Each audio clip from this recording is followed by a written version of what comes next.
Dul Jailani memang berniat segera menikahi Tisa Biani. Sayangnya, Ahmad Dhani memberikan respon yang bikin Dul Jailani tertawa. Dia membeberkan reaksi Ahmad Dhani saat dimintai pendapatnya ingin menikahi sang kekasih ketika hadir di podcast bersama Pras Teguh. Suami Mulan Jamila itu memberikan jawaban yang di luar dugaan. Jawaban bokap itu simpel banget.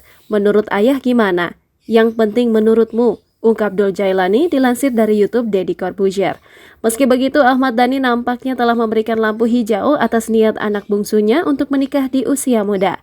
Dul pun juga ditanyai bagaimana dengan reaksi sang ibu, Maya Estianty, terkait keinginannya untuk menikah. Dikatakan Dul, Maya Estianty menyerahkan keputusan kepadanya. Nyokap gua sih kalau sudah siap ya monggo, ujar Dul Jailani. Pada kesempatan itu, Dul Jailani juga mengungkapkan reaksi dari kedua kakak laki-lakinya, Al Ghazali dan El Rumi. Kedua kakaknya itu lanjut Dul mendukung keputusannya untuk menikahi Tisa Biani meski harus dilangkahi adik bungsunya.